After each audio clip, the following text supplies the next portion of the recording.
good morning, good afternoon, or good evening, whatever time you guys are watching this, man. This is Marquis, aka Cevere, man, here with another hip hop, R&B, just review in general of a great album. It's the THHC podcast, episode 253. We're speaking about George Michael. When I say we, I have a guest. George Michael is the record. It's the artist actually, and the record is Faith. Of course, RIP to George Michael. We lost him recently, and we have a special guest, man, in the building that would love to speak about this album. I actually was on his podcast at one time, and now he's returning the favor, and he picked the album of George Michael. Let's introduce my guest. His name's Darren. Darren, hey, what up, brother? How's everything going, man? I'm doing good, Marquis. I'm glad you joined me on my podcast. I appreciate it. I was telling him a little bit about you, but I don't know too much because, I usually do research and I try to gather a lot of information on my guests. I couldn't get too much on you. I only had that one website. So, Darren, Bruce, let's introduce yourself. Let people know who you are. What's going on? That's interesting because usually people type in my name and there's over 2 million hits on me on Google. Well, if you type in the right Darren Bruce. well, yeah. To me, that's all good. Type in Darren Bruce, it might be a couple of those. You know what I mean? So I didn't want to do that. I've been in the entertainment game for 30 plus years. Started in public access, went to broadcast television, then into podcasting, and then into live streaming. The current series that I produce right now is called the DJ Sessions. And under the umbrella of the DJ Sessions, I have about 7 or 8 different properties under that mainly focuses on electronic music, but we've expanded upon that to include electronic music industry professionals, other industry professionals, other podcasters, other guests. I just doing an interview with a producer who is a R&B jazz composer producer. Wow. He was like, I don't think I'd fit for your genre because I'm not a DJ. I don't do electronic music. And I go, yeah, but there might be some insights you'd give during your interview that some producers might need to know that. And he did. He shared 2 very valuable resources that I didn't know anything about, that I don't know if the DJs or producers or up and coming producers knew about. So that's what our show's about, is kind of getting into more of a news kind of feel. We used to be a lot about the music. We still are. We're not pulling at MTV, but I know we really want to make sure. Yeah, we're still keeping the music side of things to our business, but it's a lot more a place that we want people to come to find out information about what's going on in the industry, hear from real world producers, DJs, people. It's not a text-based article. Not that there's anything wrong with that. I'm a video guy. I love video, and you get a real one-on-one interview with people and see who they are, what they're all about, and then we have fun with the show. So that makes we've sense, been doing it for about 16 years. We got 2,600 episodes under our belt. Woo. Gearing up to be producing 60 to 100 hours of content over the next few months, possibly more looking into 2026. So, yeah, it's been a fun ride. I like how long you been doing it for? This show for the DJ session, 16 years. Oh, wow. But overall video production, you could go back and say I was playing with a video camera at the age of 6. So in 1980, I was making home movies with my dad's video camera. Okay, so you was an early starter, huh? Yeah, you can say that. That's what's up. But again, welcome to the show. Thank you. The format's pretty simple, man. I want to welcome you guys to the THHC podcast. Episodes make mine look so mediocre, man. Small. I only got 253, man. You talking about thousands? There you go. So I just started, it seems, man.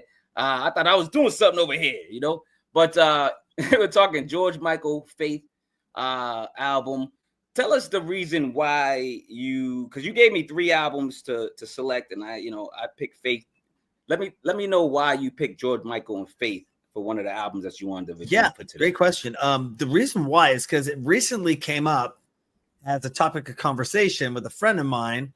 She was trying to remember a song. She's like, I heard that song the other day play off that one album. What's that one album that you sang a song to me once or did something? I'm like, that could be 100 different songs. Albums. You get this one. And she was trying to say that one song. So I sang the song. She goes, yeah, that's the one. That's the one I was listening to. And I've always I've loved George Michael since the 80s. I mean, we go back all the way to Wham, growing up the 80s pop music, and him and Andrew Ridgeley, and then they separated when George Michael became George Michael, and then he blew up as an international sensation. One of the 3 concerts that, I could see him playing I put him up there, and this is in the 80s when pop stars could kind of become very powerful, such as a Michael Jackson or Madonna or Prince, and have a lot of absolute control over their stuff. The artists don't get that kind of control anymore, and that kind of, they just don't get that in that sense. I mean, if you're at the top, you might, but the other bottom 97%, they're owned, and they're a property to the label. So, going back, this has always been an album I remembered coming out. And what hit me the most with this album, and along with the other few, the ones that I chose, was because I believe 9 Inch Nails' Pretty Hate Machine was in there. Yeah. George Michael, Faith, and I can't remember what the third selection was. But basically what happened is in 87 was when I believe this album came out. 89 was when Pretty Hate Machine by 9 Inch Nails came out. And they used a very interesting technique that I'm sure has been used a lot in albums in the past. Because nowadays we hear about the single. We don't hear about the full-length album anymore. And, when we were kids growing up, they didn't have the cassette singles. You had to buy the full cassette tape, A side, B side, or side B-side, 1, side 2. You bought the album, side 1, side 2, flip it. Or when you bought the CD, you could finally play it straight through. And CDs were just coming out then. But what was unique about this album was that it told a whole story. And the story, and this is the same thing pretty much with almost Pretty Hate Machine. They did the same kind of thing. I like it when they do this. Eminem kind of does this with some of his albums as well. You hear it from time to time if they're releasing a full-length album, not just focusing on one track. But what Faith did is it told the story of him basically meeting a girl, hooking up with the girl, getting involved, basically it's like, hey, I guess it would be nice if I could touch your body. That's an introduction song of saying, hey, I want to get to know you. Then I want to build some trust with you. And we'll go into this as I'm sure we dive in. Of course. Don't get too deep, man. You're going too far. Don't get too fast. One simple question, man. Save it for that. It just told a whole story of him meeting somebody and the trials and tribulations of meeting somebody and going through the process of all that fun stuff. So basically, that's why I chose this album, because it always has resonated with me. And there's a lot of great tracks in here too. I mean, George Michael had such a range, especially the 80s and coming out. And obviously this was right in the height of beginning of MTV and really getting out to everyone's homes. And really, it wasn't the early 80s, and MTV wasn't in every home just yet. MTV, I think it was 84, 83, 84-ish, somewhere around there. And so this is coming out 4 or 5 years later when MTV was pretty much in everyone's home. And there were neighborhoods that would basically, we don't want MTV in our neighborhood, but we'll put this Box Rocks or whatever. It was an alternative to MTV that they would put in neighborhoods, but didn't have, they could curate video. Anyways. They had Rockbox. You mean Rockbox or something like that. Yeah. So, but yeah, I mean, MTV just became huge. And George was on that wave, in that. So this album was very big, and then led to his next few albums. And he, one of my sisters and mine's favorite song is the song Freedom. It's off his 1990 album.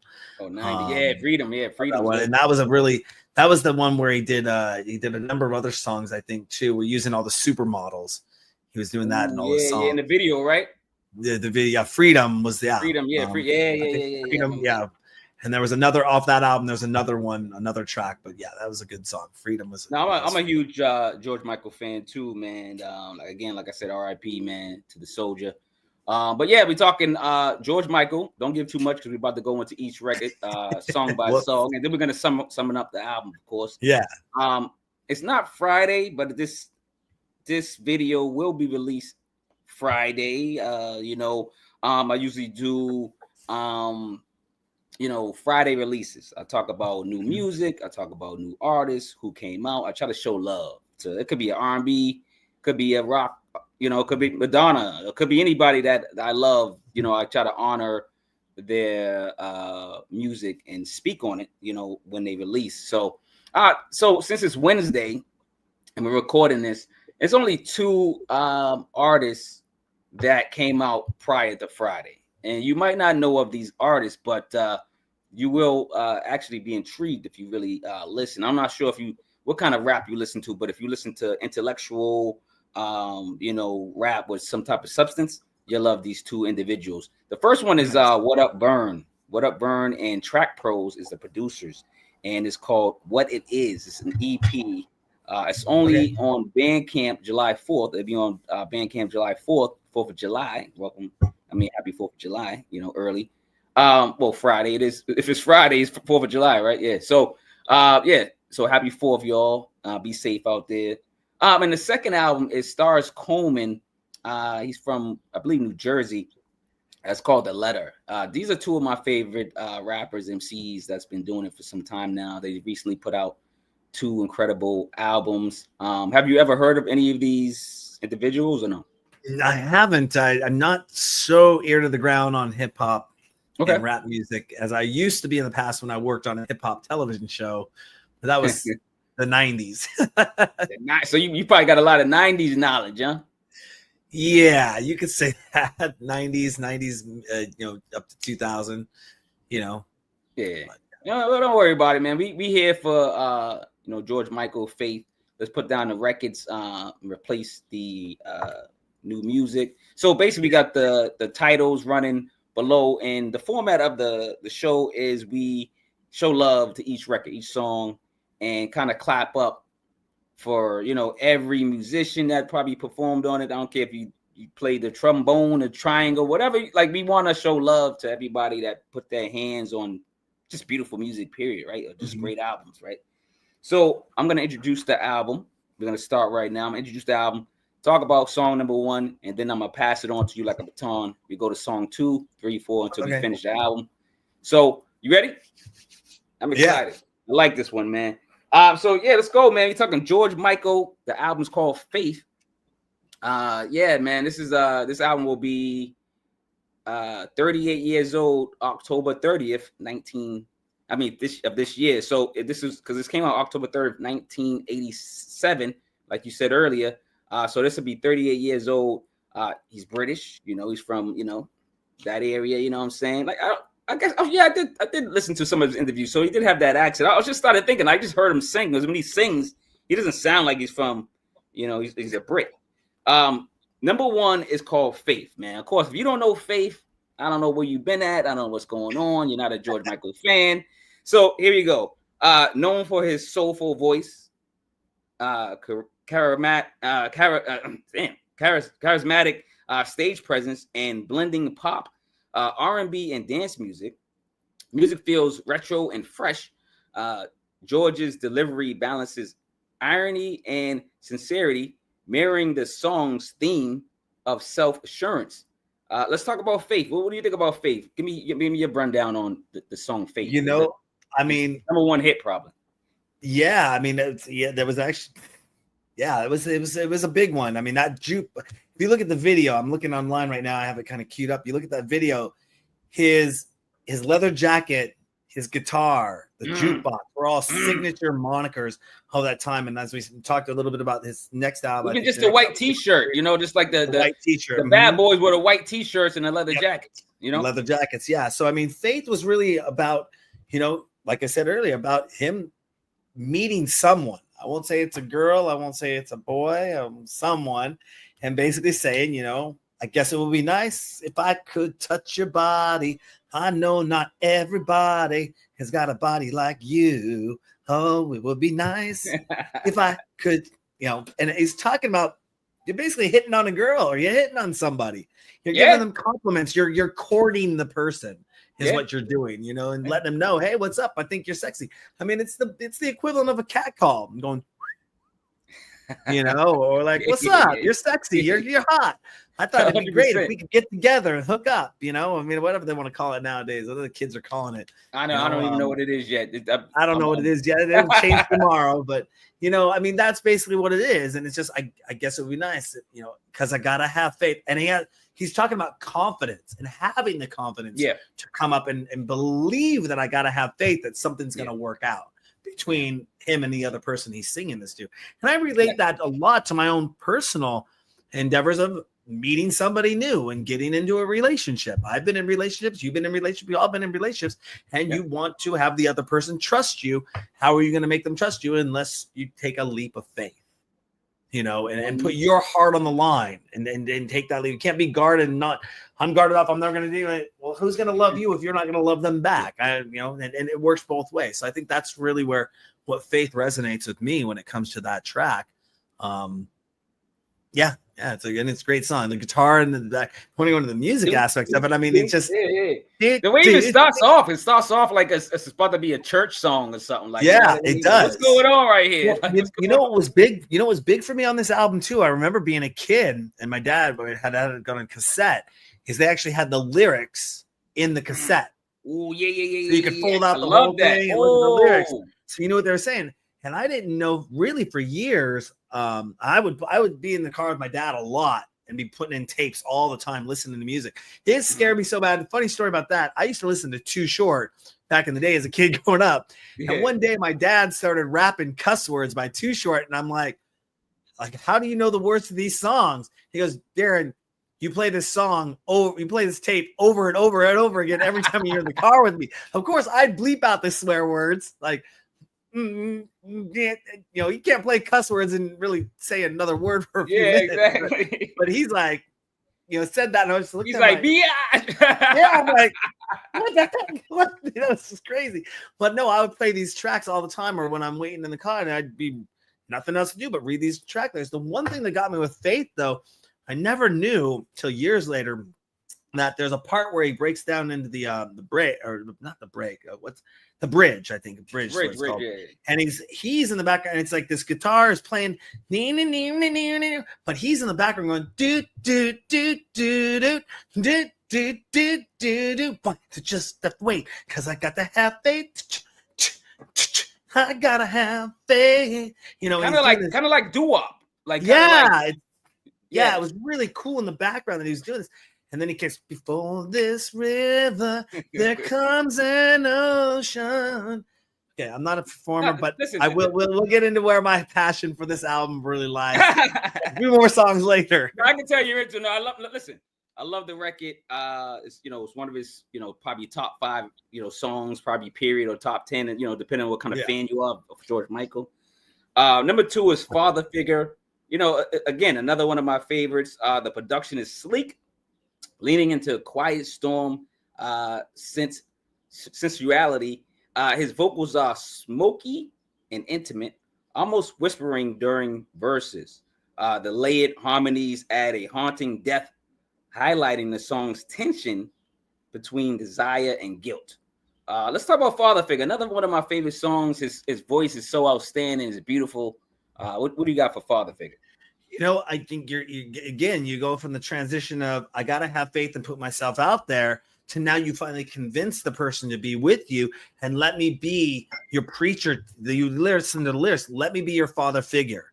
Put your tiny heart in mine. Let me be your preacher teacher. Anything you had in mind.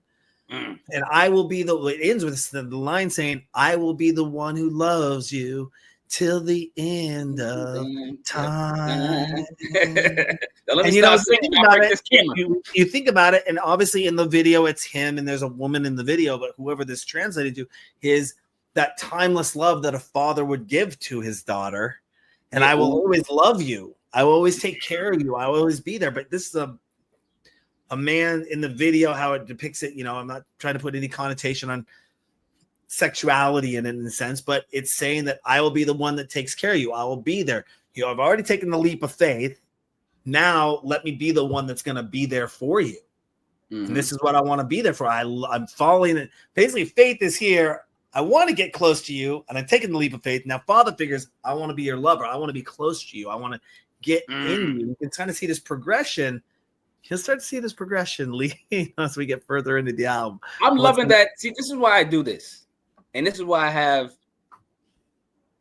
total, I don't want to say call you, I guess it's, I'm going to say strange, but just different people. Not the, sometimes I love the artists, the deep dive into it and producers to deep dive into their own stuff. But sometimes hearing you know, how someone else, another fan, hears the same album I hear and dissects it completely different, and then has different information that can teach me and the audience. This is what I do this for, because this is history. So it teaches, you know, because he passed away. So if somebody wanted to learn about George Michael Faith and they were doing their research, instead of going and doing AI and going to, you know, GPT, hopefully they can watch this and actually get a good understanding of the passion, you know, behind George Michael that gave us strength to listen to mimic, to sing, to be joyous about the album.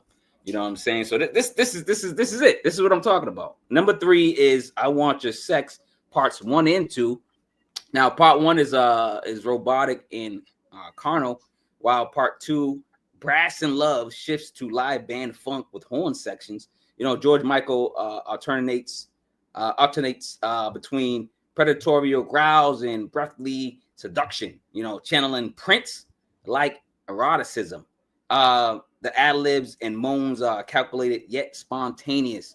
Let's talk about I Want Your Sex. This is a longer record. A lot of people don't have the attention span for it.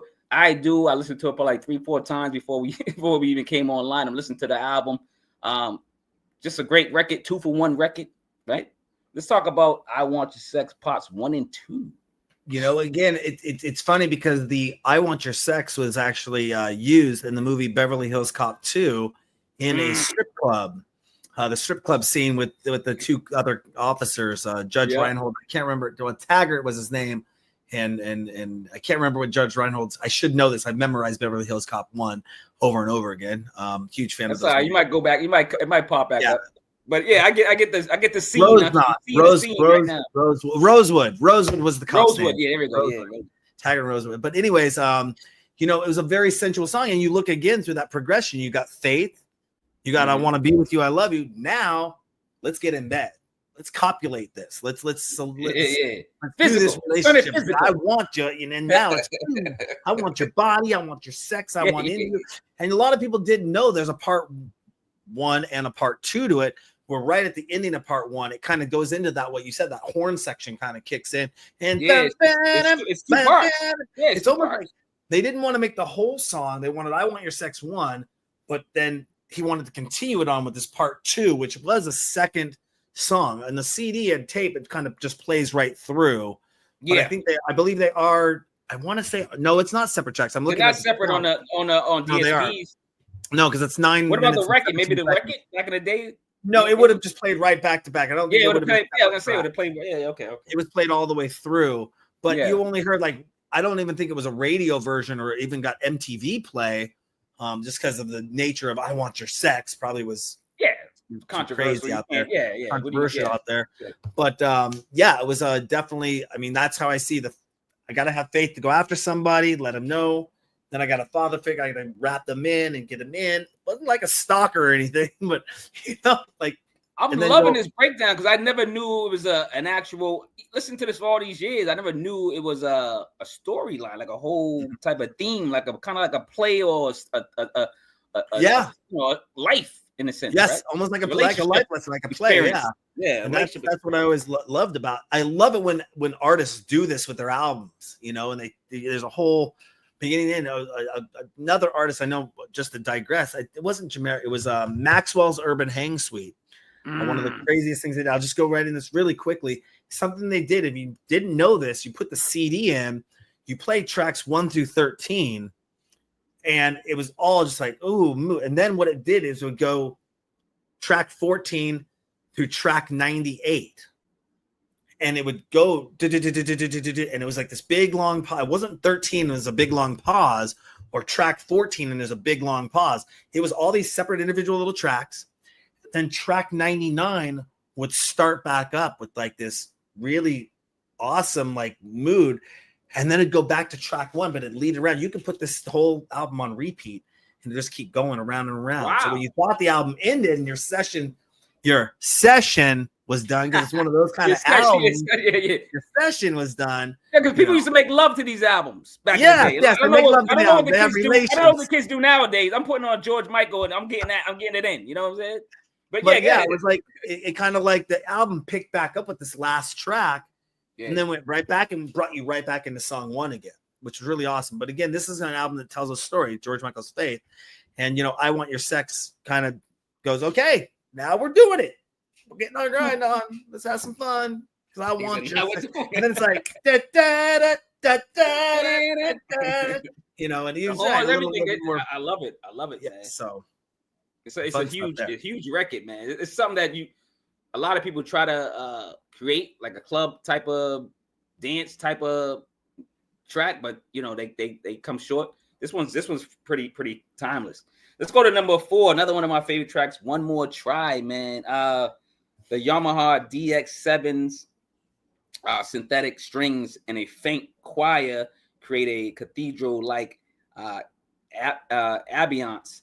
Arguably his vocal peak, you know, raw, trembling, and emotionally translucent. His voice gives me good chills, you know, like positive goosebumps, right? This record, like when he's singing, right, it's his voice is so. This is probably the song that makes your body shiver, that gives you, you know, some type of vibes, gives you some type of feeling. You know what I mean? Like this one, like really stands out. Talk about One More Try. You know, that one there is, I think what happens is what you're seeing is that he has the faith, he convinces the father figure, he gets the sex, and now it's like something happens where it's like, you know, you're distancing yourself. Can we try it out again? Can we do this one more time? You know, you were just a stranger. You know, you were, you know, that look in your eye. Yeah. This is one of the ones I haven't memorized too well, but I should know. I know about that's my drink. Hey, it's probably because we can't sing. That's why we haven't memorized it. Yeah, I don't have this. I mean, if I'm listening to it, I know it. I know it really well. Yeah. It's again, hey, give me one more try. Give me one more try. Hey, where'd you go? Like basically, is the person that he's been talking to through faith, father figure, I want your sex, is saying, are they ghosting him? Or can we do this one more time? Can we have one more try? Or they tuned out, or are they bored with the relationship? Yeah, they bored or something. Hey, can we give it another fling? Yeah, get down. Yeah, because I mean, there's always going to be that sense of not one of the 4: dopamine, serotonin. I forget what the other 2 are, but you're going to have that rush when you're in love. You meet somebody.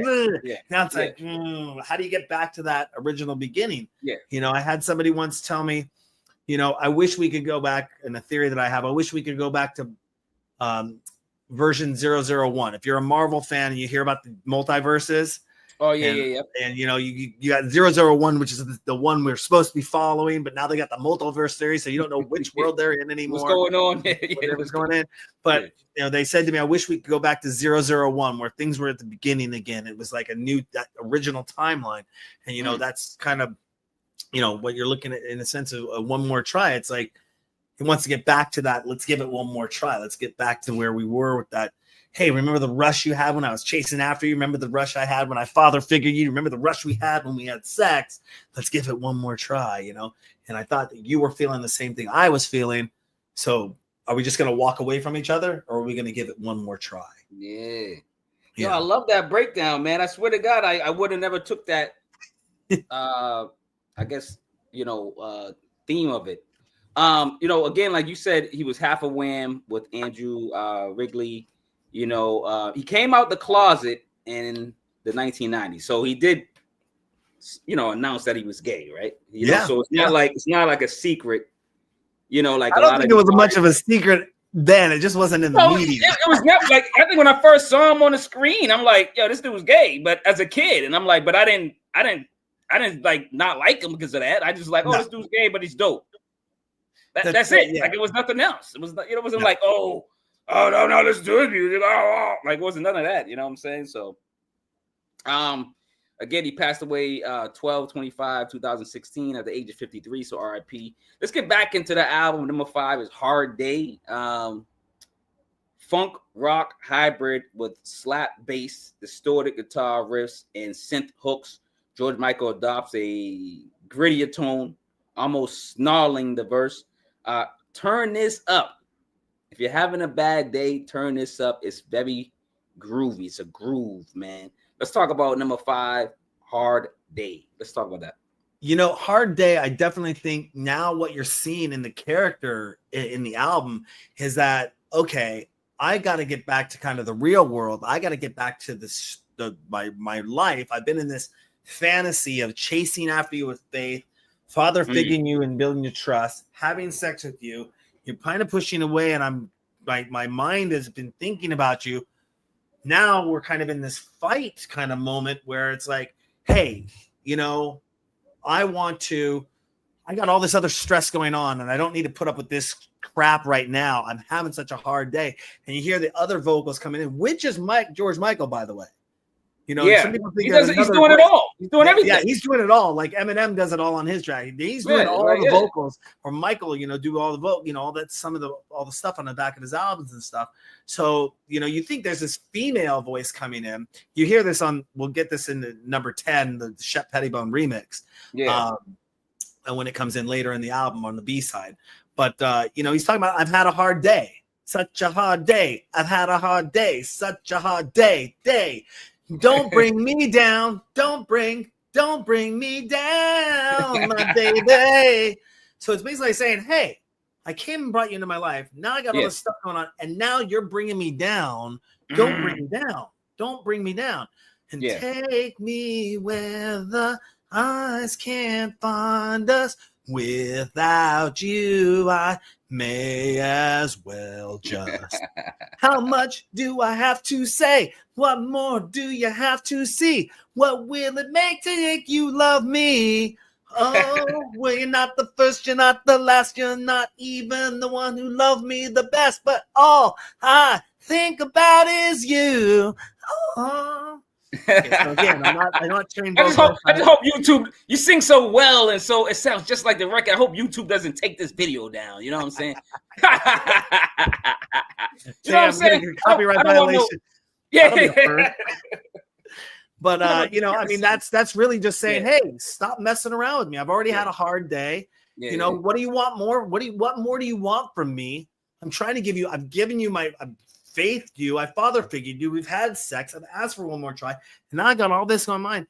And what do you want me to do? I've had such a hard day. I'm and there's now I see a tension building between the if I call it the couple, whatever that is building up there with hard day and the stresses of getting back to reality, because you do get into la la land, that honeymoon phase, in a relationship, and then the work starts hitting, and it can, people build a fantasy that like, oh, this person's always going to be there. It's like, I got to get back to work, or, oh, you didn't work this much when I first met you. I go, yes, I did. You just never saw it. I was always. They never really noticed. You never noticed it. Yeah, it's like now you're really detailing my minutes, instead of hours. Exactly. So, I'll have to be honest with you. These next two songs coming up, though, Hand to Mouth and Look at Your Hands, not my top picks on the album. Totally almost a transfer. They're at the end of when it was a cassette tape, Hand to Mouth and Look at Your Hands were the two last songs on the A side of the album. So I kind of always fast forward and flip to the B side. That's interesting. So that's interesting because I do like number 6. Let's go to number 6. Let's talk about it. Hand to Mouth is number 6, right? So I do like Hand to Mouth. Like if you look at, I don't know if you see the notebook, but if you see like what I do stars and checks and halves and all types of weird things, right? When I'm scoring each record, I score each record and then I score the album in total. If it has 5 mics, if it's a classic, I believe this album's still a classic. It might have 1 or 2 songs that's kind of but if you really listen to it throughout, you'll be okay. So number 6, Hand to Mouth, a social political pop rock track. The lyrics, cynicism contracts with a bright melody. His delivery is biting yet weary, channeling Stevie Wonder's protest song, Phrasing. Hand to Mouth. So why don't you like this record? I don't know. It's just maybe it grew on me. I like this record. This is the one I do like. The other one I can gotta. When I look at the lyrics of it now, and I'm remembering hand to mouth, hand to mouth. Yeah. Hand to Mouth, it really kind of took me out of the whole sensuality of what was going on with faith. as a whole. You know, I mean, because it was talking about meeting somebody, talking about being their father figure, talking about having sex with them, talking about having a you know, hard day with them or whatever. Hard day, but even one more try. One you more know, try. Those lyrics were all talking to somebody else in a sense of saying, "Hey, we're in a relationship."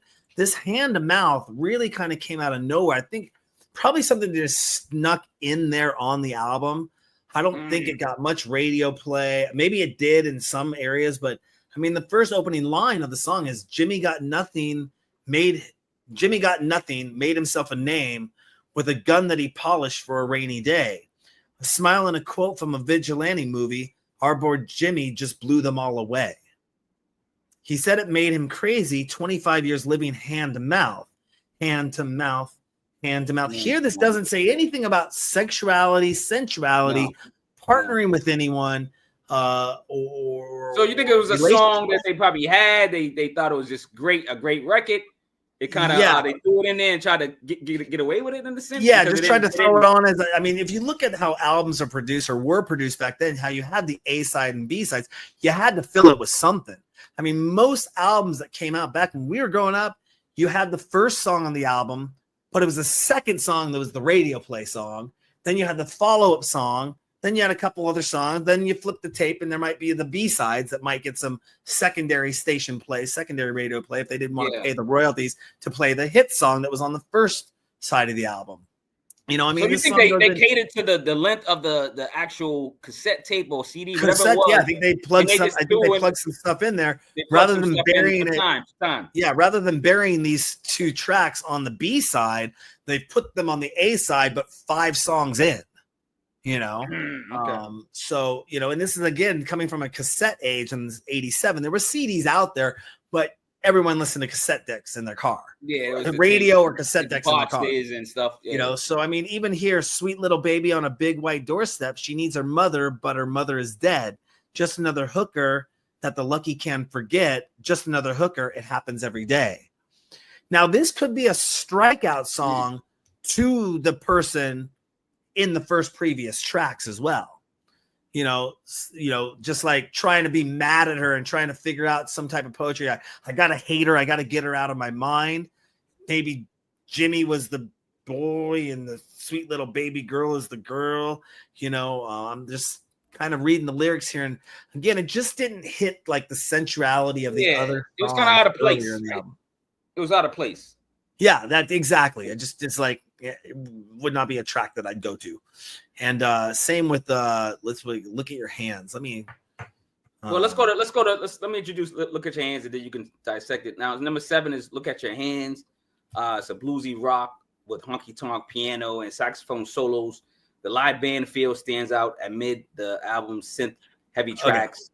The rawness suits the song's themes of violence and regret. So that's what I got from the record. So I mean, I don't think it like you said, it fits the format of the love and the relationship. But what do you get from Look at Your Hands? After looking at the lyrics and Look at Your Hands, like I said, I didn't listen to it too much because I blew past that previous song and blew past this to get to the B side. But I look at this song goes right back to the theme of After Hard Day. But it starts out, the opening lyric is, I loved you once, but look at you now. You're in somebody else's bed. I loved you once, so I don't know how. You're with a man like that, you'd be better off dead. So now he's pissed off. And she's going, and this you'll see where this goes coming up. This is crazy. It's a whole storyline.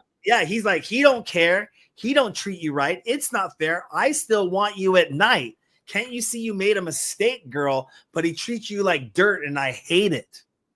Woo. I mean, that's what that's what I'm saying. That previous song was like, just like a filler. Yeah, a filler. But this is really falling back into the theme. It goes back into the album theme.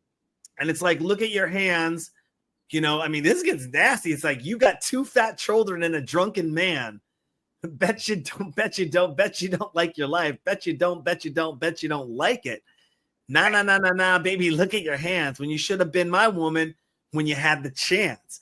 This is a pissed off song. This is like F you in the biggest way. You are blah. Mr. Michael pissed off. He hits you once, he hits you twice. He don't care about the blood on his hands, but that's okay because it's his wife. It's the only thing she understands, he says. This is like talking about her going back to the guy or going back to somebody who's an abusive asshole. You could have had me. I can resonate with this. Like she went back to the bad boy. She went back to the bad boy. I wouldn't even call that a bad boy. I call that a menace to society that needs to be locked up. Well, yeah. You know what I'm saying. I'm trying to taint it, right? I get it. I get why you, but why do you don't believe? You said number 7, you didn't believe resonated with the album at first. I just because I had always passed it up going from hand. I always would flip the tape and rewind it, or I'd fast forward to get to the beginning of the tape for the next song, which I do really love as well. So I just I'd hear Hard Day and be like, okay, don't like Hand to Mouth. It just ruined the vibe. And since I was passing up Hand to Mouth, it was fast forwarded to the other side. To the number to the other side. Instead of trying to find it, stop you. Yeah. But now that I look at the lyrics, I can definitely see that, Look at Your Hands is definitely kind of a hate letter, like, screw you. Because we had to write things to people and write hate mail. And didn't have emails back then. Oh, no. You know? You had a telephone, but didn't have emails. Text messaging. Let's go to number 8. It's called Monkey. Now, a fun fact is Jimmy Jam and Terry Lewis remixed this, which amplified the dance floor appeal. Playful and rhythmic. He half sings, half raps the verses. A total dance record. I can hear like 16 dance remixes and 5 dance hall remixes. You know, like one of them songs that people remix it 100 times, and it's a club mix 1, club mix 2, club mix. So I do like Monkey. It's really a good jam. I do like this one. So I see why you probably fast forwarded and switch it to side B. Let's talk about number 8, Monkey. It definitely we'll take 2 different aspects from this. One, we'll look at the overall theme of the album, what hits me there. But if you really look at it, what he did with this was a big video hit on MTV as well. You know, he went back to being a stage performer at this point. Faith was a video, Father Figure video, I Want Your Sex, One More Try. All those were music videos for MTV. When he came out of the Wham! In the big stadium performing on stage with Andrew Ridgeley, and that was like, well, when are we going to see some of that from George Michael? And they came in and they did that aspect for the music video for Monkey. Got him back in stage, got him performing on stage singing Monkey. Now, let's go to the theme of the album. And basically what he's saying here is after Look at Your Hands. Now in Monkey, you're listening to it and it's like, I should know the lyrics. Basically what he's saying in this song is you want to be with me, but you can't be with me because you still got your monkey on your back. Watch out, baby, who's that? Don't look now, there's a monkey on your back. It's basically put it like this. You get involved with somebody now. Are they still talking to their ex? Are they still with their ex? Are they still dawdling with their ex? Are they still doing something? You can't be with me if you still got that monkey on your back. You still got that person that's still in your life, hitting you up at night, drunk dialing you, booty calling you, whatever, because you haven't let go of them. You haven't walked away from it. Do you love the monkey or do you love me? The hit line right there in the song. Yeah. Saying, what's going on? We went through Faith, Father Figure, I Want Your Sex, One More Try, Had a Hard Day, Forget Hand to Mouth, Look at Your Hands, look at your wig. You went back to him, and now you say you want to come back to me, but you're not letting go of your monkey. You're not letting go of your baggage. Your baggage. And when I dated this girl years ago, and her friend said, so-and-so is like a monkey in a tree. She holds on to the branch of the tree, and then she grabs onto the next branch, and then lets go of the other one. Oh, so, it's like you're holding on to that because if this doesn't work out, guess what you can come back to? A lot of people do that. So that's you got your monkey on your back, and you're being distracted, even if there's one iota. And it's very hard for exes to have that friendship there. I've done this. I feel I'm successful with it, but it's very hard, even when I look at this, my own personal reflection, that my exes, their future partners can get jealous because I'm friends with them.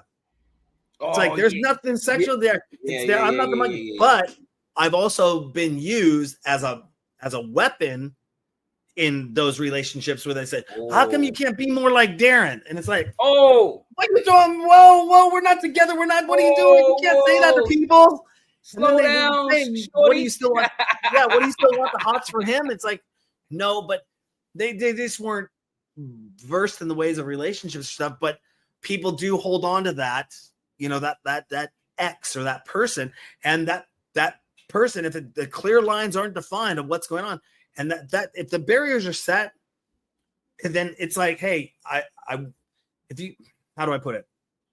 If the barriers are set, then the person should respect the barriers. But the barriers aren't set, you're still you're holding on to me. Now, what's going to happen is what George Michael's saying here. I'm going to hold on to you, but you're holding on. You still got this other person here.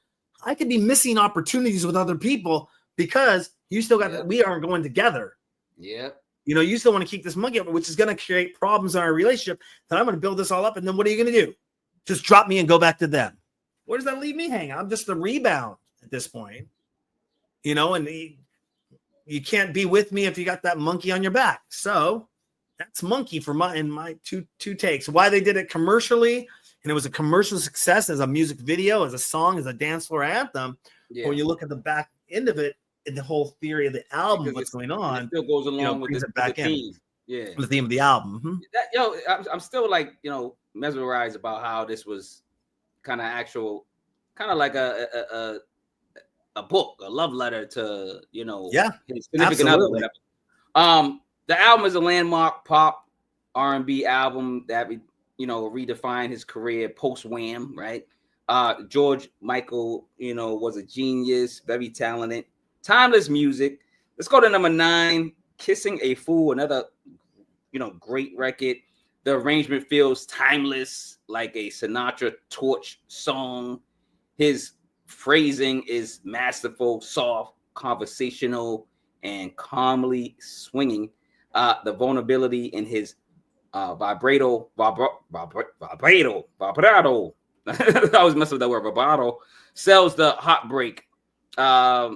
It's a lovely record, man. "Kissing a Fool," it kind of, like you said, it gets back into that relationship status. What's going on? "Kissing a Fool," talk about it. Absolutely. This is probably my top favorite song. The only song I ever, if I ever get on a stage and perform karaoke, will perform "Kissing a Fool." You do this record? I would do "Kissing a Fool." I would love to actually train to do it and go out there and get up on the microphone, get on the stage and do "Kissing." But I love it. Like you said, the sultriness of it. Yeah, I think they shot it with just him in a bar. It was very like I'm all alone, and very Sinatra-esque in a sense. And the line, "You must have been kissing a fool." Well, when he's looking back on it, she must have gone back to the monkey. She must have, and he was the fool that fell in love. That's what this whole song "Kissing a Fool" is about. Is about him being the fool that fell for a girl that eventually went and left him for another guy, and he built all this up. So I was the fool that was taken advantage of. I can relate to that again personally in a lot of relationship endeavors I've been in my life. I put myself up there and put them up on a pedestal, and you must have been kissing a fool, because I won't go to my relationship stuff. You gonna need therapy after this review, man. I had some pretty standard rules when it comes to this is personal rules, relationship rules, business rules. I got 4 rules. I won't say them in the I wouldn't say not the obscene way that I could say, but it's basically don't lie, cheat, steal, or cut off my. Oh, damn! You gotta say that one. Well, that one relates to. I would hope not. Don't physically or mentally abuse me. Abuse me, yeah. Yeah, but I say it for respect. Yeah, don't cut off my. Hey, just don't. Kendrick Lamar would say, "Bitch, don't kill my vibe." That's don't kill my vibe. Don't come throwing salt on my game. Don't come in here causing drama or trying to mentally mess with my head. And basically, if you lie, cheat, or steal, those are the 3 biggest things. You're messing with somebody because you're already lying to them. You're cheating on them, or you're stealing. You're not going with what's going on unless you have clearly defined boundaries and say, "Oh, it's cool for you to lie to me, so I'm going to lie to you too." How do you build a relationship of trust off that? That goes all the way back to Father Figure, song number 2. Talking about having faith, and faith is first, and then father figure of having trust there. So he trusted, and then you must have been kissing a fool. And it really is just a really powerful song. Really love that track. That video was well produced. It's another favorite record of mine. Like I said, I think this whole album is pretty good. Like if you if I had to, weigh it on a scale, it would go more towards the classic, album. How people rate classic albums. Like, subscribe, share the video, comment below what's your favorite song from this album. Number 10 is The Last Request. I Want Your Sex. It says it in parentheses. I consider this part 3 of I Want Your Sex. Like, it's the version. This version gives off an island vacation vibe. It's smooth and elegant. George was clapping some cheeks. Yeah. He was clapping some cheeks. Pause. But he was clapping some cheeks, man. That's basically what's going on. He went part 3. Well, basically we did skip over 10, which is Hard Day, the Shep Pettibone remix. It's the same. Was that on the album? Because you know what it is? It probably was on the album, but I was looking for the original album, and it just had the first Hard Day. No, it just had it had 10 records. It was remastered. That's what I'm gonna call it. They might have pulled the Shep Pettibone remix. They may have pulled the Shep Pettibone remix because they didn't have licensing for it, but it was on the original album. They took it out. And Shep Pettibone was a huge producer in the 80s. Big, huge. I don't know what his career spanned, but he was a very big guy, and he remixed that Hard Day song, and it really got into a lot of fun. To me, it was a lot. I liked the Shep Pettibone remix way more than I liked the track 5, the Hard Day remix. Hard Day was like a radio playable track. Shep Pettibone, obviously, Hard Day was 4:48.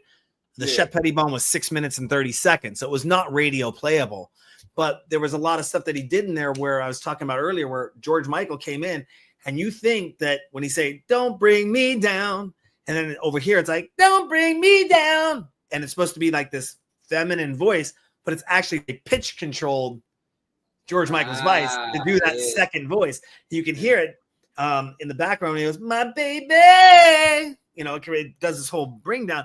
But it's a pitch adjustment, but you can tell through the vibrato. Vibrato. I was messing with that. You can tell it's George Michael doing that additional track in there, the Shep Pettibone. So I always like that one because it just hits a little, a little bit. I got to go back to that song because I don't remember that. I probably heard it and remember it if I hear it, but I don't remember that remix. I'm pretty sure I heard it because I probably had the tape or the CD. But listen to it again, just revisiting an album. They only give you 10 songs instead of 11. That kind of. It was nice because it does get into this dynamic between like him and the other person, like almost like it's a fight. You can kind of hear the fight going on. Don't bring me down. Don't bring me down. Don't bring me down. Yeah. And I think it ends with, "Do you trust me?" Yeah. I think that's how 5 ends. I think that's 5 ends. But 6 doesn't end like that. It kind of shows that there is this fight or this tension. And we both have hard days. I'm having a hard day. Don't bring me down. It's that whole part. And then I think coming into, you said song number 10, A Last Request, or I Want Your Sex, part 3, is that to me, I never finished that one and went all the way through because I just fast forward and go back to Faith. Seriously? I like that record. But A Last Request, to me, that's the modern day booty call. Yeah. Like, okay, fine, we ain't gonna be reset, but you know what? I wouldn't mind having sex with you one last time. Yes, some booty call type stuff or whatever. If you go in cycle, if you go in a circular pattern with the album, okay, the song is called "The Last Request." Here's the last request I'm gonna do. I'm gonna booty call you, because what am I gonna do when I start the tape over again? I'm gonna go have faith and go find somebody else. And now you see the circular nature of the album. What happens? It comes to a full circle of enter all the way through, conclusion, back to the beginning. So you can listen to this album on loop and hear the love story and watch this being repeated throughout. If you went through somebody's life, you meet your first girlfriend in junior high, whatever, high school, college, out of college, career, throughout dating scene, and you're seeing this endless cycle of all these songs rolling out over and over and over again, that you can play and then start the pattern back up again, and go through. Hopefully hopefully you fall in love with somebody, you get a healthy relationship going, and you don't make it past like, it's not this album. You can keep it in the Faith Father Figure and I Want Your Sex, and never have to listen to the rest of the album ever again. Beginning of the album. Just listen to the beginning of the album and everything else. Okay, keep that away. Just keep repeating the first 3 songs over and over again. That's our relationship. But that's it in a nutshell. I think, hopefully your listeners got some insight. You got some insight. I'm glad that was here. We did. Just to wrap it up, 1987 Sony Music Entertainment. Faith is a masterclass in pop craftsmanship. George Michael played nearly every instrument, produced every track except one, and fused R&B, rock, funk, and jazz without losing cohesion. Darren Bruce from the DJ Sessions podcast radio station. Let's talk about the whole album in general. Would you call, first of all, because I always ask people, would you call this a classic? Even though you skipping records, man, you're skipping records. Or you saw a solid album. What do you call it? I think honestly that this coming out today, you've got to look at the current state of how people are accessing music. Now, right? Yeah, now. If I tried to pull this album out now, who would be comparable? Would it be a Gaga? Would it be a Taylor Swift? Would it be who would be that huge name artist because at the time this was George Michael, Madonna, Michael Jackson. When did Bad come out? Bad, or was this dangerous? But see that just makes the point though that this music is timeless because he was going against some of the greats.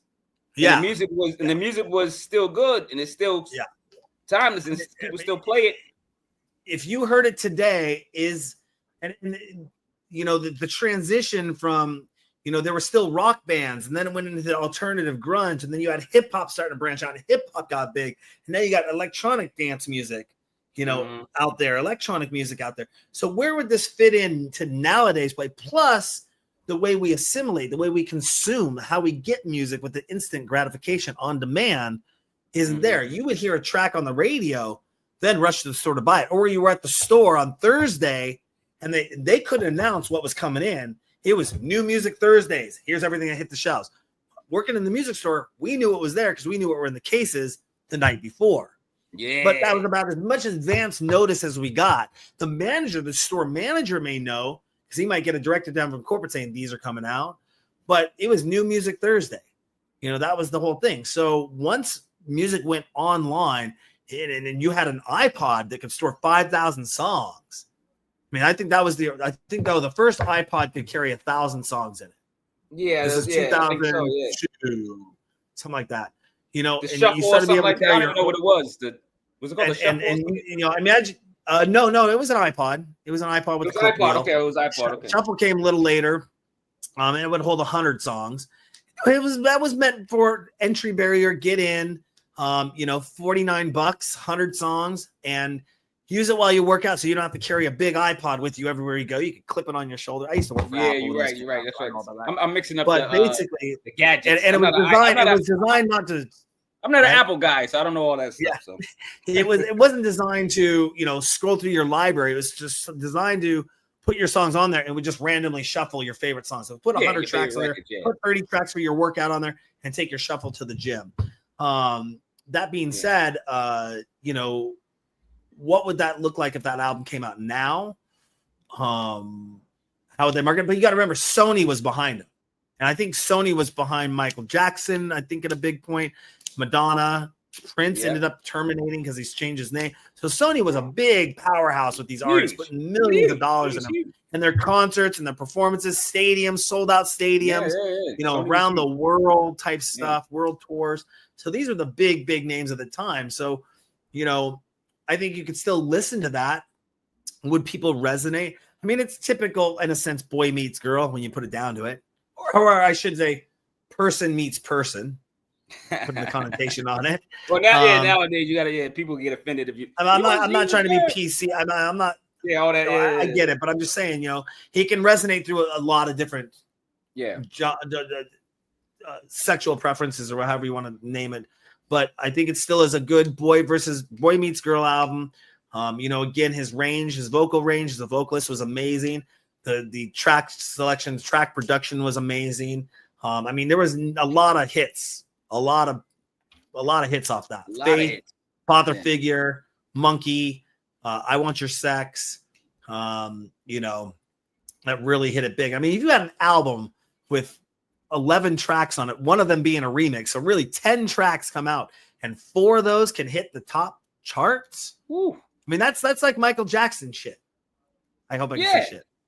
Well, Michael no, Jackson, even Michael would put out an album, and how many tracks, let's say if you took like Thriller, I mean, that was even Off the Wall. God, I could have chosen one of those. Thriller like 7 records though, 8 records? It was like Thriller. Yeah, Thriller still holds like the top selling of all time or something like that, maybe. But I mean, there was a lot of tracks on Thriller. There was a lot on Off the Wall.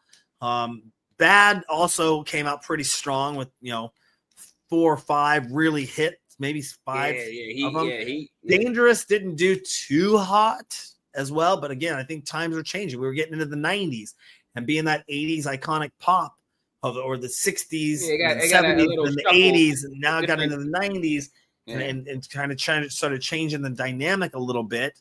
But yeah, once the internet hit with instant on, how does an artist make it now with radio play? I was just on the interview right before you. It's Spotify playlists, Spotify numbers, getting stuff like that out there.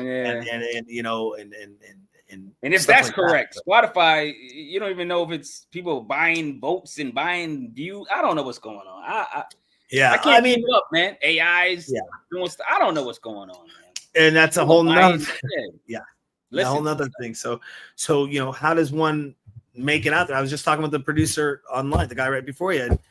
And, I tell people all the time, this entertainment business is not, anyone can pick up a camera. I'm not knocking anyone's efforts, but I'll tell you what, those with money are going to see what would be considered more success than those without money, because they're going to be able to do things that will take them up to the next notch. If you looked at like a ladder, you got nobody doing nothing here. And then all of a sudden, out of this group of people say, I want to do something in entertainment. Okay. Those people in entertainment, if they all started, the starting line was $0. Okay. But if this person has $10,000, they're and a certain group out of those people have 10,000, they're going to be at this rung. If a certain group has 50,000, they're going to be at this rung. Certain has 100,000. And then also family connections, Rolodexes, nepotism, all that fun stuff that comes into play, put you further up the ladder. And so, how do you make noise? Well, you got to market yourself. You got to put yourself out there, and some people, they want to know my secret mix sometimes for how I've gotten so successful. I'm like, are you one of my investors? Then big middle finger to you. I'm not telling you how secret to my success. What? So you can go out there and duplicate it, or then trash me for my methods that you don't use or could use and don't do. Yeah. I don't get Colonel Sanders don't give away the 11 secret spices and herbs. Why am I? No, we don't. No, we do not. So that being said, I think Sony was. Then they pick these artists. They groom them. They know there's a million George Michaels out there. There's a million Katy Perrys. There's a million Taylor Swifts. A million Madonnas. All out there with great voices, talent that wants to be heard. Who's making $1 million off this, billions of dollars? American Idol. That show is a song, and I will tear it up right now. I don't care if I lose a sponsorship or something. But the show is literally dude sat back, whether it's Ryan Seacrest as the face of it or the network execs, and go, hey, what if we just did a show based on karaoke? Because that's all they're doing. They're not singing their original songs. They're singing other people's songs. Yeah. And they take these hits and have people sing them and then do a reality show based on it's over glorified karaoke. Now, these performers are talented. Of course. I'll give them that. But, they're making millions and millions and millions of dollars off of these people going in and voting multiple times at $5 per vote for their favorite artist. And the people that don't know that these winners and all this is already decided in the back end by the producers of the show. Of course. Oops, I just let an industry secret out. My bad. I don't think you did. I think people know. Just look at the fine print of these shows when they're done. The voting system, and they'll get 10 million people, even if they voted once. Each show for a season, they get $50 million coming in. Now, if you vote 5 times, that's $25. Okay, shit, 5 times that amount. Okay, you're talking 150. Or I'm sorry, $250 million. That's a And lot. it don't cost that much to produce the show. It's just an evangelistic church studio setup with microphones and judges that sit there going, no. Yeah, you know what Simon's going to say Good, every bad, damn time. good, bad, Good, you know? bad. Yeah, that's basically what the show is. Yeah, Yeah, I started watching I mean, that like probably second season. I don't even know. I forgot. I can't really complain. Yeah. Oh, go ahead. 3,000 seasons now. I don't even know how many. Yeah, I can't complain because I'm getting ready to do a pilot series on the show that's based off of American Idol, Who's Got Talent. Oh, America's Lord. Got Talent, and funny, another man. premise. But we're doing it in a unique way that's going to be awesome. Okay.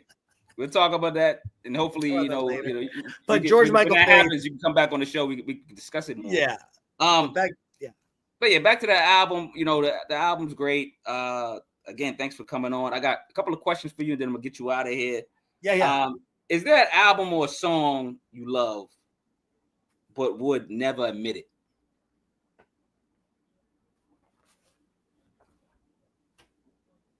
You can say yes or not. Yes or no, or do you want me to admit what the album is? No, that's what I said. You can say there is, and maybe give me a clue, or you want to just, or you can say it. I don't know. You're embarrassed.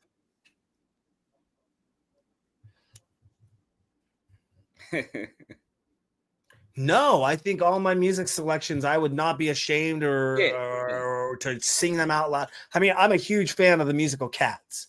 So if I was riding around in my mobile studio truck, blaring out music like we just did for Pride Parade through streets of Seattle, and Cats came on and I was on the microphone, I'd start singing Mr. Mistopheles right along with the best of them. I wouldn't give up. I mean, I think that it reminds me of that joke that one time. It wasn't a joke, but it was a guy. It was all, he was with his buddy in the car and he's all hard and I'm a man and playing man song. Then all of a sudden, the Little Mermaid soundtrack comes on. And it's playing in his car, and his buddy's looking at him going, you like listen to the Little Mermaid? And what it was is the guy's like, no, this isn't for me. This is when my kids are in the car, and I put on the Little Mermaid for them to listen to.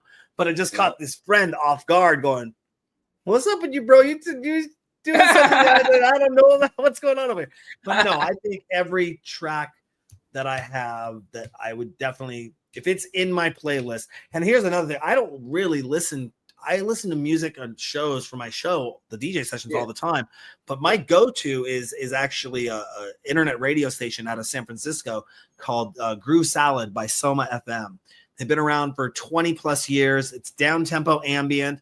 If anyone that knows me knows, what does Darren listen to? Soma FM by Groove Salad. Soma FM by Groove Salad. Why does Darren listen to Soma FM by Groove Salad? Because if he was trapped on stranded on an island, he'd want three things: his Persol sunglasses, his Stearns & Foster king-size bed, and Groove Salad playing 24/7 with the ability to turn the volume up or turn the volume up.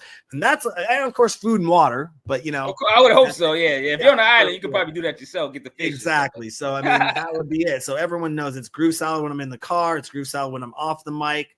I'm in the background listening to Groove Salad. So down-tempo, ambient, chill. But, I mean, yeah, I don't think there would be one track that I have that I'd be embarrassed. I like that. I like that answer because a lot of people, I mean, you got self-confidence and you don't mind, being yourself and listening to what you love.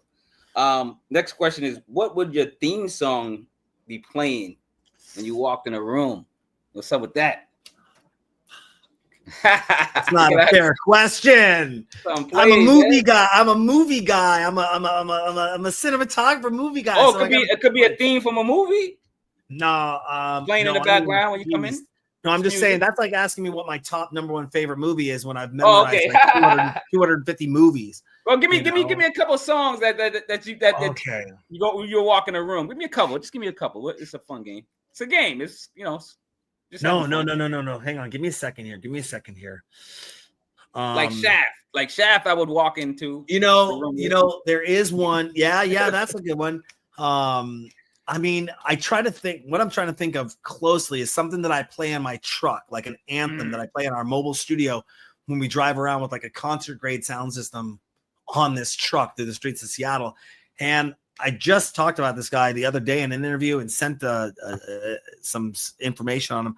But Dr. Fresh is a DJ producer, and he makes this song called Feedback, and it just hits hard. And to me, I'm all about business, coming in the room, hitting hard. Let's get the business. You know, if I was playing paintball back in the day, you know, and you get in that zone, and it's like it's ready to slow go. motion. You walk in the room, slow motion. Yeah, that song come on. And then when the bass line just drops, you're like, and it's like boom, boom, boom, boom, boom. You know, you're just like, oh, did that just hit? And then the flow comes in so clean with the person who's on the. It's like. I haven't memorized. I should have memorized. Yeah, I got to give a shout out to Fresh on that one. I always love hearing that in the truck. That just gets me pumped. I mean, really pumped up. But you know, a big soundtrack one for me is actually funny enough. You bring that up and it's more of a down tempo ambient, but it's from Miami Vice, the original series with what's his name? Lord, come on, you go crazy. What is his dang names? I can't remember the names. Anyways, it was called Crockett's Theme. I was gonna say Crockett and Tubbs is the characters. Crockett and Tubbs' name, but it was Crockett's Theme, and you'd know it. It's like a very if you heard this song, you'd be like, oh, that's from Miami Vice. If you ever watched the show, the theme, you know that track, and I really like that because it's a very it starts out very slow, and it's like this introspective build up. But then gets into the almost like the In the Air Tonight by Phil Collins, where it's like starts out really slow and then I can feel it coming, and it's all the drums and everything on the background. He's kind of just doing an acapella over the background, you know. But yeah, Crockett's Theme is a huge one. There's so many others that wow. You can have fun with this question. I just figured I'd, you know, stir it up a bit, just, you know, make you smile, man. Because I figured that's a good one, man. Because everybody wants theme music when they come in the room, man. Yeah. What about concerts, man? What's the best concert you've been to? Any good best concert I've been to? You know, I've been going to a few over the last, well, except for Pandy, but you know, out of Pandy, concert like solo artist. Could be anybody. Could be a group. Could be Wu-Tang. I don't know who I was really impressed with seeing, and I'm glad I got a chance to see him in concert was Justin Timberlake not too long ago. Oh yeah, I think that was last year. Might have been last year when he was on. Was he that good? I liked him. I mean, I always loved JT. I believe he's a phenomenal. I like. I'm just saying, was he dancing? What was he doing? Like, dancing. I mean, the stage performance was awesome. Okay. You know, I've seen some few shows that blow me away. You know, I think JT was kind of a little bit of a bucket list. I always would have liked to see him. I mean, I would have loved to see Michael in concert, but you know, best concert, honestly, was probably Prince. I had 4th row tickets at our amphitheater out here. And this is back in 90. Prince. Well, no. Was I living there? Where was I? My friends joke because I usually base my timeline off the girls that I was dating. So I was like, who was I dating at that time? I don't think I was dating anyone. That's why I can't remember when it was. But it was back in the mid 90s, somewhere on there. He came up here and played, and we got 4th row tickets to the show, and he was playing all his stuff, you know, all the stuff out of the woodworks, and came out, and that was he did this one thing in the middle of the show, and this is total Prince-esque. Yeah. You ain't gonna see anyone else pull shit like this off. He goes, okay, I want everyone to be quiet. Everyone to be quiet. And everyone quiet. There's hush falls over the crowd. Yeah. And he goes, I want everyone to start snapping their fingers. And everyone starts snapping their fingers. You can just hear it. Build. He goes, you know what? You know what I call that? And the finger snapping stops. And he goes, I call that an orgasm. Oh, their shit. I mean, just lost their shit. Like, damn, Prince just got you to do something. You went with it, and then, damn, you realize how sensual, sexy that was. It was like, damn. And, you know, Prince, man. Yeah, that was amazing. And seeing him perform on stage, there's still the ongoing debate over 25 years plus. We haven't brought it up in a long time between my best friend and I who went and saw that show. Is that Prince at one point in the show, he pointed out at the audience, he went like this. And we still debate to this day, was he pointing at me or was he pointing at him? Oh, man. I say he's pointing at me. And he's like, you know, and it was like, Which one of us was he pointing Like, at? that was me, dog. Like, that was me. You're pointing at me because I was like this, pointing at him, but he could have been like that too. I don't know. So that was pretty memorable. That was pretty awesome experience to see Prince in concert. I would have loved to see Madonna. I would have loved to obviously see Michael Jackson in concert. Well, Madonna's still. I don't know if she still tours, but she's still alive. I'm talking 90s Madonna, Vogue. Oh, 90s Madonna. Okay. Yeah. Like a Virgin and all that. I mean, even some of her later stuff. I'm not talking like last 10 years. I mean, I'm talking like 20 up to 2010, somewhere around there. Yeah, that's when she kind of was still kind of knocking. You know what I'm saying? Yeah. So no, I'm a Madonna fan, but I know when she kind of fell off and went to a different era in her own music, and I was just like, I'm good. I'll go and listen to somebody else. My last question would be, if you had, I don't even know if you play an instrument, but if you play an instrument, what do you play? And if you don't, what would you like to master? Oh, don't play any instruments because I'm an executive producer and I leave that up to the actual talent. I've dabbled here and there with making jingles, making tracks, samples. I grew up in a music. My brothers are musicians. My brother Kurt played the guitar. My brother Rob was the vocalist for the band. So I was always around kind of that. But I went to electronics and video production and reading books and understanding how this stuff all worked. And so I got the more technical type of stuff going on. But if I wanted to really learn a musical instrument, I'd go right to the piano probably. Right into the piano. Piano's a good one. You can do so much. I mean, you got the classical piano, you got jazz piano, just blues, those kind of like Stevie Wonder and type shit, and that kind of piano. I don't know, the blue R&B, funk. But then you go into the synthesizers of the 80s, and the synthesizers started taking over. And that was huge. And knowing Cameo. that was huge in the 80s. A huge influence, I think, in electronic music was having those synthesizers, having electronic music come in, and having that synth sound that come into, pop music. Before that, everything was done analog in a studio. You wanted that horn section, it's horn. You wanted that drums, you got to hire a drummer. But now they had drum machines coming in. And I remember my 7th grade choir teacher saying, I could hear, he was also the band director, I think, for our middle school, but he's like, I can tell the difference between a real drum and a drum machine. And drum machines are fake. And he was very adamant against it.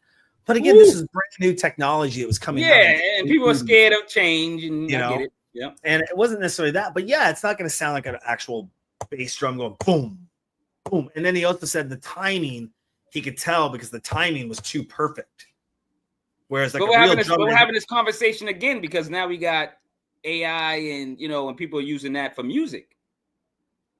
So the whole system is creating the song, and you might provide the lyrics. I'll be honest, I tried it once. I provided the lyrics. I wrote the lyrics for a record. I put it in the system, right? They created a kind of, because I described the record how it was going to be, how I want it. It pretty much came out pretty well, man. I even downloaded it and it's out. It's out. I got but I wrote it, but it's a different. If it's an AI person singing it, but they sound like human. I mean, so. But that's the thing is Timberland just signed the first AI artist. What happened? Yeah. Yeah, Timberland just signed the first AI artist. So we're gonna see how that goes. And now people won't even do music. They'll just create AI people to do their music, and I'm their manager. Yeah, I hope it don't go that deep, but I think it will. It's and I think it is. But I'm just saying, like, you still need authenticity, man. You still need like a band. You need like you said, the drummers, the people that play. You can have the person still write the lyrics, but they can't sing worth the shit, and they're gonna just have their AI person do it for them and perform for them. I mean, let's I had an AI host, I gotta be honest, man. I don't have my I don't have my plug. So let's wrap this up. This is the THHC podcast. I apologize, but my battery's running low. Again, thank my guest Darren Bruce for from the DJ sessions, man. Give me some positive words real quick, And let me see if I can find my cord. And give us some positive words real quick and let me know, let the audience know where to find you at, stuff like that. I'm just absolutely. I believe that, if you want to do something, go out there. There's a resource. You'll find information on how to get what you want to do out there. And I think I'll take this from Alan Watts and paraphrase a little bit here, philosopher, very well-spoken gentleman. And he says, go out there. If you want to do something, go out there and do it. Find out what it's all about. There's going to be other people out there that like doing what you want to do. Find those people, gravitate with those people. You're not alone in the world, as one of my resident DJs would say. You're never alone. There's other people out there. You don't have to feel so alone. Even if you feel that you like black jelly beans, okay, well then there's other people out there that probably you can find the black jelly bean group. If people like red licorice. You're right. It's probably a Facebook page with black jelly beans. And there's probably different shapes of black jelly beans and what you can make dishes with black jelly beans.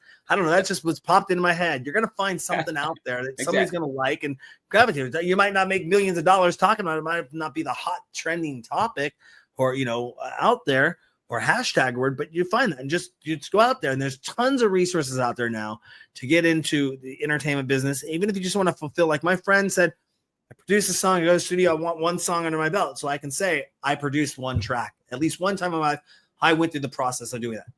Yeah. Kind of not the intent of making an album, a record, a hit single, just that I wrote the lyrics, went to the studio, got the beats, got it mastered, put it up, put it into Spotify and said, I did that little thing, bucket list kind of thing of just don't be afraid. There's so many sources and so many resources out there and other people that are willing to help you out and give a lending hand, so that's one thing.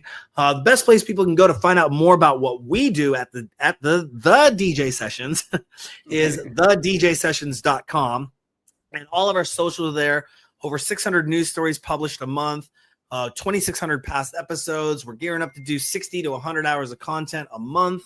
Episodes of exclusive mixes, interviews, our mobile sessions, rooftop sessions, silent disco sessions, and more at thedjsessions.com. We have a new music section that we're launching artists into, site-wide radio player. If you're into VR, go check out our VR nightclub in VR chat. It's called Beta. You can get all that information and more. And if you want to donate to the show, you can do that on the website as well and buy some merch and help us out at thedjsessions.com. Yeah, you guys support my boy Darren, man. Bruce met a new good friend, through social media. I did his radio station podcast, and I really enjoyed myself. Y'all gotta go check out that interview. I had fun on that one.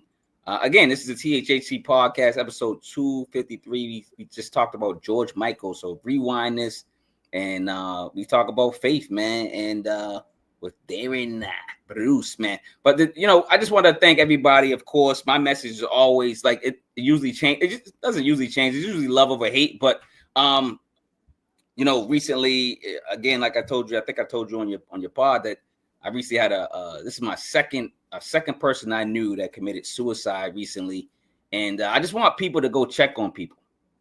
It's simple. Go check on the strong. Go check on the weak.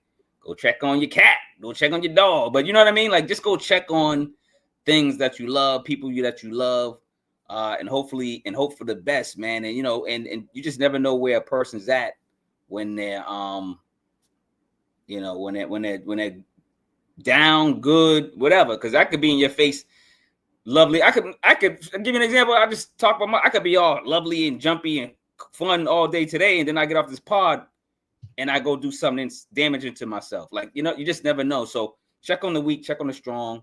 I also want to thank everybody that's purchased, one of my 9 books via, the actual website or on Amazon. People that have, actually bought my merch too. I sell merch myself.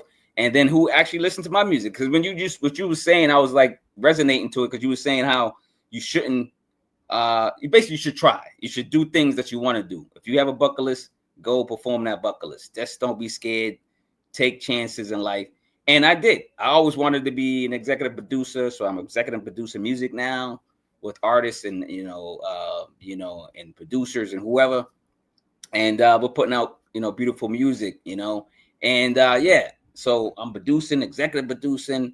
actually, doing poetry. I can't rap, but I do poetry, and I write. I'm a writer, so I do certain things. I do ad libs for people and these artists, and it goes on their albums, the actual albums. I even got a mixtape of all the artists that utilize my voice, and I got I put that together because I'm like, some people are like, yo, I use your voice in this record. I'm like, oh, let me go get that record and put it in my mix, because like people sometimes just use my voice from me doing reviews, and they put it in their album. So I love it. But now, I'm actually being called from artists, and they're like, yo, can you do this or say this? I'm like, yeah.